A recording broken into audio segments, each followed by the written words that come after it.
My name is Sarah Johnson. Until just a few months ago, I would have introduced myself as a 38-year-old ordinary housewife.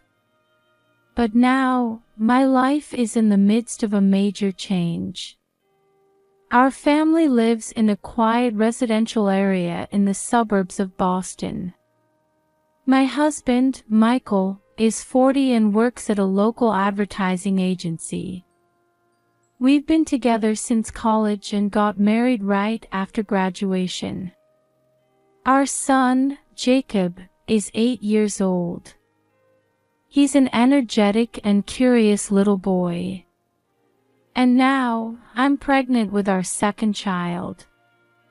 There are just 3 months left until the due date. We know it's going to be a boy, and he's already very much a part of our family. I used to work as a fitness instructor at the local community center. I loved exercising and found fulfillment in supporting people's health. But when I found out about this pregnancy, everything changed rapidly. The first few weeks were smooth. My morning sickness was mild, and I thought I could continue working. But after the 12th week of pregnancy, I started experiencing intense fatigue. I'd get out of breath just climbing stairs, and sometimes even standing up was a struggle. My doctor, Dr. Sanders, advised me to take it easy on the exercise. But as a fitness instructor, there were many situations where I had to move my body. In the end, I decided to quit my job at 16 weeks of pregnancy. As I spent more time at home, I began to notice changes in Michael. He had never shown much interest in housework before, but suddenly he started cleaning and cooking diligently. At first, I was even touched by his smile when he said, "I'm thinking about your condition." But at the same time, I started to feel an indescribable sense of unease. When I ate the food Michael prepared, I increasingly experienced heartburn and dizziness. I thought, maybe it's because of the pregnancy, but something still didn't feel right. In the midst of all this, Jacob started saying strange things. He'd say, "The baby in mommy's tummy is talking to me." At first, I laughed it off as a child's vivid imagination, but gradually, seeing Jacob's serious expression, I began to feel that something significant might be happening. And so, an unsettling atmosphere slowly crept into my once ordinary daily life. The incident at the park that day would change everything. It was a mild, sunny autumn day, the first we'd had in a while. Jacob had been begging to go to the park since morning, so I thought it might be a good change of pace for me too, and we decided to visit Oakwood Park nearby. Michael wasn't home because of work, but before we left, he said, "Sarah, I baked some cookies for you guys. Eat them at the park." He left a Tupperware neatly filled with chocolate chip cookies. His thoughtfulness lately has really been a big help. When we got to the park, Jacob immediately ran towards the playground equipment. I sat on a nearby bench, rubbing my big belly, watching over my son. The soft autumn sunlight felt pleasant, and I was able to relax for the first time in a while. After a while, Jacob came running back. "Mom, I'm thirsty," he said, so I handed him the water bottle we'd brought. Then, I took out the cookies Michael had prepared. "Jacob, Dad baked these cookies for us. Want some?" "Yes." My son happily took a cookie and started munching on it. I took one too and took a bite.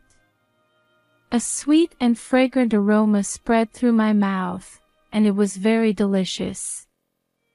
"Mom, these are yummy," Jacob said with a smile. I nodded and took another bite of the cookie. That's when it happened.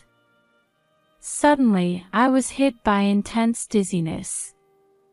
My vision started spinning, and I felt like all the strength was draining from my body. "Jacob." I managed to call my son's name, but no voice came out, only a choking sound. "Mom." "What's wrong?" I could hear Jacob's voice from far away, but I couldn't respond. My body wouldn't move the way I wanted it to. The next moment, I slid off the bench and collapsed. Lying on the ground, in my fading consciousness, I could hear Jacob crying out and the hurried footsteps of people around us. "Someone help." My mom collapsed. Jacob's desperate cry. "Are you all right, ma'am?" A strange man's voice. "Call an ambulance." Another woman's voice. And then, the sound of sirens. I could see red and blue lights flashing behind my eyelids. The sensation of being lifted onto a stretcher. The swaying in the ambulance. Everything was fragmented, like a dream. The last thing I heard was the paramedic's voice. "She's pregnant. Check the fetus's condition too." And then my consciousness sank completely into darkness. When I opened my eyes, I saw a white ceiling. The smell of disinfectant and the regular beeping of machines. It didn't take long to understand that I was in a hospital. "Mom." I turned my face towards the familiar voice, and Jacob was holding my hand with tears in his eyes. "Thank goodness, you're awake." "Jacob." I tried to stroke my son's head, but I noticed a 4-needle in my arm. "It's okay. Mom is." Then, remembering what happened at the park, I suddenly realized. The baby. I tried to put my hand on my belly in a panic, and Jacob said in a small voice, "It's okay, Mom. The baby is fine. But you know." He looked around and then continued in a whisper close to my ear. "The baby says it doesn't want to be erased by Dad." I caught my breath at those words. There was something in Jacob's serious expression that made me feel this wasn't just a child's imagination. At that moment, the door to the room opened, and Michael rushed in. "Sarah, are you okay?" He hurried to my bedside and grabbed my hand. But at that moment, I instinctively pulled my hand back. "Ah, thank goodness. You're alive," Michael said with relief, but I felt uneasy about his choice of words. "Alive." As if he thought I might not be. "Michael, what do you mean?" I asked fearfully. He showed a confused expression for a moment but quickly returned to a smile. "No, I was just worried. I heard you suddenly collapsed." I could understand that explanation, but something still didn't sit right with me. Jacob's words, Michael's attitude, and recent events, everything started spinning in my head. A nurse came in and started checking my condition. "The baby is safe. But you'll need to rest for a while." Those words brought some relief, but at the same time, new anxiety sprouted. Why did I collapse? Was it related to the cookies Michael made? And above all, was the baby really safe? These questions weighed heavily on my heart. A few days after being discharged, I was resting at home. On doctor's orders, I had to take it easy with housework for a while. That's when my old friend Amy stepped in to help. Amy came by almost every day to help with housework. Her cooking had a warm, gentle taste, and for the first time in a long while, I could enjoy meals without worry. "Sarah, your complexion is looking better," Amy said. Indeed, since being discharged, my health had improved remarkably. "Yes, it's strange how much better I feel," I replied. But at the same time, this fact was raising new questions. Why had I been so ill before hospitalization, but now I was feeling so much better? Michael continued to treat me kindly, but something about him seemed off. He started spending more time at home and became overly concerned about my food and drinks. "Sarah, why don't you try this herbal tea? I heard it's good for pregnant women." When he offered me the tea, I smelled it and had a bad feeling, so I declined, saying, "No, thank you." One day, Jacob snuck into my room. "Mom, the baby talked to me again," he said with a serious face. "Jacob, can you really hear the baby's voice?" I asked, half in doubt. He nodded and said, "Yes, I can hear it clearly. The baby says it's scared of Dad. It says Dad is trying to hurt it." Those words sent a chill down my spine. It was too specific and eerie to dismiss as just a child's imaginative statement. "Jacob, did you hear anything else?" I asked with a trembling voice. "The baby says Dad is mixing something bad into the food. That's why you've been feeling sick." At that moment, something seemed to click in my mind. Michael's sudden change, my ill health, and now this surprising recovery, everything started to make sense. "Mom, are you okay? You look pale," Jacob said worriedly. "I'm fine, Jacob," I answered, hugging my son. "Mom is okay. But I need to do something important now." At that moment, I made up my mind. I had to take action to reveal the truth and protect myself and the baby.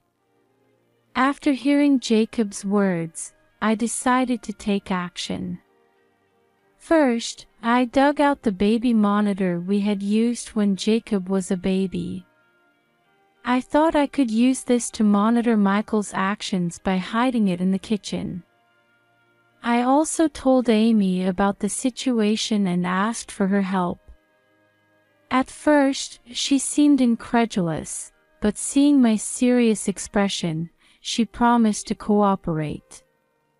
"Sarah, your safety comes first. Call me immediately if anything happens," Amy said, squeezing my hand.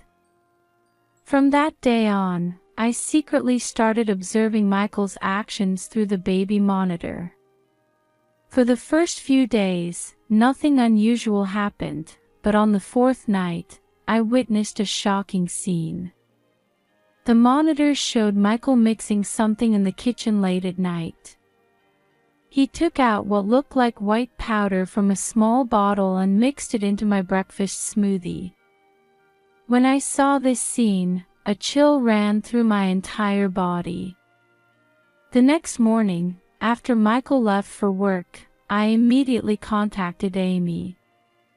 Together, we found the bottle Michael had been using and decided to have its contents tested. The results came back 2 days later. The bottle contained drugs harmful to pregnant women. At that moment, the last of my doubts disappeared. With evidence in hand, I decided to confront Michael. I asked Amy to be present, and we left Jacob with my sister Rachel. That night, when Michael came home, I calmly told him, "I know everything you've been doing." Michael showed a moment of agitation but quickly composed himself. "What are you talking about? Sarah, are you feeling unwell?" "Enough, Michael. I'm talking about the drugs you've been mixing into my smoothies." I showed him the baby monitor footage and the drug test results. Michael's face changed color. "Sarah, it's not what you think. This is a misunderstanding." "A misunderstanding? When you were trying to kill me and the baby?" My voice trembled. At that moment, Michael's attitude completely changed. "That's right, I was trying to kill you," he shouted. "If you and that brat were gone, I could be free." Just as Michael was about to grab me, Amy jumped out and restrained him. Then, the police we had contacted in advance arrived and arrested Michael. The truth revealed during the investigation was even more cruel than I had imagined. Michael had a mistress, and he had planned to kill me and the baby to collect the insurance money. Even his sudden helpfulness with housework was all to drug me. "Why? How did you find out?" Michael muttered as he was being restrained. I answered with a trembling voice, "You couldn't hear the baby's voice. But Jacob could." As I watched Michael being taken away, I finally let the tears I had been holding back flow. Fear, relief, and sadness all washed over me at once. Amy hugged me. "It's all right now, Sarah. You were strong. You can be happy from now on." I nodded slightly at her words. It had indeed been a difficult experience, but deep down, I felt that I could now start a new life. A few months after Michael's arrest, I safely gave birth to a baby boy. The baby was healthy, and I felt indescribable relief and joy that this small life had been protected. The divorce proceedings went smoothly, and at the same time, Michael's trial began. On the day I stood in court, I had mixed feelings of fear and determination. However, by standing on the witness stand and telling the truth, I was able to reaffirm the strength within me. As a result of the trial, Michael received a 20-year prison sentence for attempted murder and harm to a fetus. His mistress was also charged with conspiracy and received an appropriate punishment. When the verdict was handed down, I felt something clear up inside me. It was really over now. When my new life began, I was anxious at first, but Amy, my sister Rachel, and above all, my son Jacob supported me. Jacob was genuinely happy about his brother's birth and became a surprisingly reliable big brother. "Mom, I'll protect the baby," he said with a serious face, which brought tears to my eyes. "Thank you, Jacob. We were saved because you heard the baby's voice." "Yes, but I can't hear the baby's voice anymore. I think it's because he's happy now." At those words, I hugged my son tightly. Indeed, we are happy now. As time passed, the painful memories faded. I resumed my work as a fitness instructor, enjoying fulfilling days balancing work and child rearing. Through that experience, I became stronger. And I learned what true happiness is. The bonds of family, the support of friends, and the power to believe in oneself. These have become the foundation of my new life. Now, I'm walking towards the future with hope. There may be difficulties at times, but I believe there's nothing we can't overcome. Because I have my precious family, and the strength I gained from this experience.